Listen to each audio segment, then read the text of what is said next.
you down for this? If you're in the mood, we can take it to the moon. Just like a movie scene, table for two. No need to be fed, I want you instead. Proses bernapas adalah memasukkan oksigen ke dalam tubuh, lalu mengeluarkan karbon dioksida dan uap air dari tubuh. Sistem pernapasan manusia terdiri dari organ pernapasan adalah hidung, paring, laring, trakea, bronkus, bronkiolus, paru-paru, dan alveolus.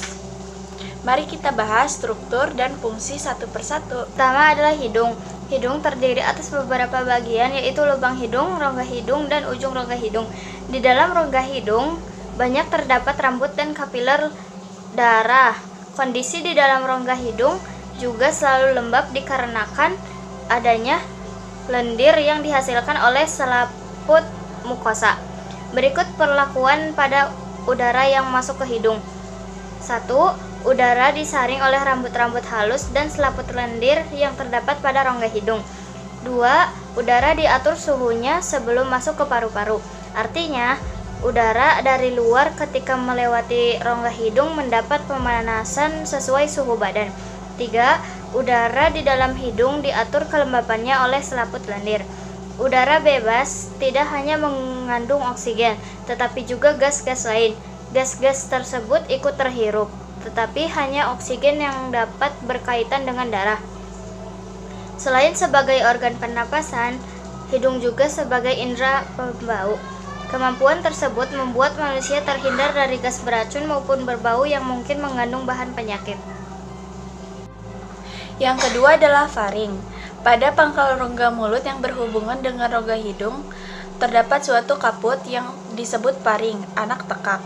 Setelah melewati hidung, udara akan masuk ke pangkal tenggorokan, laring, melalui paring. Paring berada di belakang rongga hidung dan mulut, meluas dari dasar tenggorokan sampai setinggi ruas tulang belakang bagian leher ke-6. 3. Laring. Laring tersusun atas sejumlah tulang rawan. Bagian tulang rawan yang terbesar adalah jakun. Laring menghasilkan suara sehingga disebut kotak suara. Di dalam kotak suara terdapat dua lipatan yang sangat elastis disebut pita suara. Laring memiliki dua cabang yang membentuk saluran makanan disebut esofagus dan saluran pernapasan disebut trakea. Untuk mengatur kedua fungsi tersebut, laring memiliki katup yang dapat membuka dan menutup disebut epiglottis. Epiglottis berfungsi mengatur jalannya udara dan makanan. Oleh karena itu, menelan makanan tidak dapat dilakukan bersamaan dengan menghirup udara. Yang keempat adalah trakea. Trakea atau batang tenggorokan berupa saluran berongga di daerah leher. Trakea tersusun atas tulang-tulang rawan berbentuk cincin dan terdapat di depan kerongkongan. Trakea terkandung lendir dan silia, bulu-bulu halus, untuk menyaring debu dan bakteri yang masuk bersama udara. Fungsi utama trakea adalah sebagai jalur udara untuk masuk dan keluar dari paru-paru. Yang kelima, bronkus. Bronkus dikenal sebagai cabang batang tenggorokan. Bronkus berjumlah sepasang, salah satu cabang menuju ke paru-paru kanan dan cabang yang lain menuju ke paru-paru kiri. Bagian bercabang ini disebut bifurcus. Struktur pembentuk bronkus serupa dengan trakea dan dilapisi oleh jenis sel yang sama juga. Bronkus memiliki fungsi sebagai saluran utama menuju alveolus dan menangkap debu yang terbawa masuk ketika menghirup udara. Dinding bagian dalam bronkus dilapisi lendir sehingga partikel asing dapat menempel ketika melewatinya. Dengan bantuan silia atau bulu-bulu halus, partikel asing tersebut dapat dikeluarkan dari saluran pernapasan. 6 adalah bronkiolus. Bronkiolus merupakan cabang dari bronkus.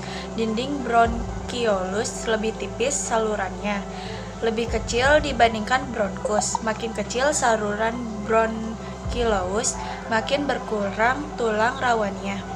Dan akhirnya hanya tinggal dinding fibrosa dengan lapisan silia.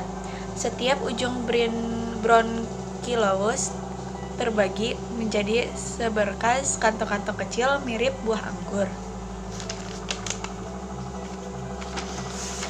Disebut alveolus.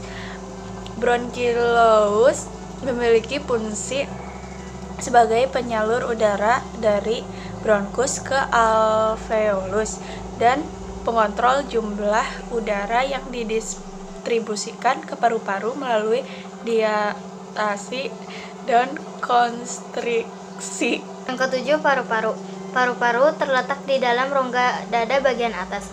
Di bagian samping paru-paru dibatasi oleh otot dan tulang rusuk. Adapun di bagian bawah dibatasi oleh diafragma yang berotot kuat. Diafragma merupakan sekat rongga badan yang membatasi rongga dada dan rongga perut. Paru-paru tersusun atas dua bagian, yaitu paru-paru kanan dan paru-paru kiri. Paru-paru kanan berukuran lebih besar daripada paru-paru kiri. Paru-paru kanan terdiri atas 3 gelambir, sedangkan paru-paru kiri terdiri atas 2 gelambir. Paru-paru terbungkus oleh selaput paru-paru disebut pleura. Fungsi pleura adalah melindungi paru-paru dari geseran ketika mengembang dan mengempis saat bernapas. Pleura tersusun rangkap 2. Di antara kedua pleura terdapat cairan limfa untuk melindungi paru-paru dari gesekan ketika mengembang dan mengempis. Apabila diperbesar akan terlihat bahwa sebenarnya paru-paru terdiri atas gelembung-gelembung kecil yang disebut alveolus. Yang kedelapan adalah alveolus. Alveolus menjadi saluran akhir alat pernapasan manusia yang berupa gelembung-gelembung udara. Struktur alveolus merupakan setangkai anggur dan sel-selnya bersifat lentur sehingga mudah mengembang dan mengempis untuk menarik dan mengembuskan napas. Dindingnya tipis dengan kondisi lembab dan saling berletakan dengan kapiler-kapiler darah. Pada alveolus terdapat satu lapis sel epitelium pipih dan di tempat inilah udara hampir langsung bersentuhan dengan darah. Pada alveolus terjadi pertukaran udara pada proses pernapasan. Di dalam alveolus oksigen berdifusi ke dalam darah. Di dalam alveolus terjadi penukaran gas. Oksigen yang berasal dari udara dihirup ke sel-sel darah, sedangkan dioksida dari sel-sel darah dikeluarkan ke ruang terbuka. Jaringan yang ada di dalam alveolus akan melaksanakan fungsi sekunder. Selain itu, alveolus menjadi tempat zat yang dihirup seperti obat-obatan, patogen, dan bahan kimia lain. Macam-macam pernapasan. Berdasarkan otot-otot yang berkontraksi, proses pernapasan dibedakan menjadi 2, yaitu pernapasan dada dan perut. Pernapasan dada. Pernapasan dada adalah pernapasan yang menggunakan gerakan otot antar tulang rusuk. Pernapasan dada dimulai dengan berkontraksinya otot-otot antar tulang rusuk yang menyebabkan tulang-tulang rusuk terangkat dan rongga dada membesar. Membesarnya rongga dada tersebut menyebabkan tekanan udara di dalam dalam paru-paru menurun sehingga udara di luar masuk ke paru-paru. Inspirasi. Apabila otot-otot antar tulang rusuk berelaksasi, tulang-tulang rusuk menurun sehingga volume rongga dada mengecil. Akibatnya, tekanan udara di dalam paru-paru naik dan keluar dari paru-paru. Ekspirasi. 2. Pernapasan perut. Pernapasan perut adalah pernapasan menggunakan otot-otot diafragma. Pernapasan perut dimulai dengan berkontraksinya otot-otot diafragma yang menyebabkan diafragma mendatar. Dengan demikian, rongga dada membesar dan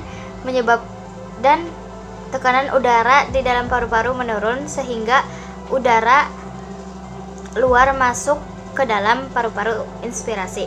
Apabila otot-otot diafragma berelaksasi, kedudukan diafragma melengkung ke atas. Akibatnya, Rongga dada mengecil dan tekanan udara di dalam paru-paru membesar sehingga udara keluar dari paru-paru. Ekspirasi. Ekspirasi terjadi bukan akibat mengendurnya otot-otot antar tulang rusuk dan otot-otot diafragma, melainkan adanya otot-otot antagonis yang mengerut, misalnya otot-otot antar tulang rusuk lainnya maupun otot dinding perut. Yeah, boy. If you're in the mood, we can take it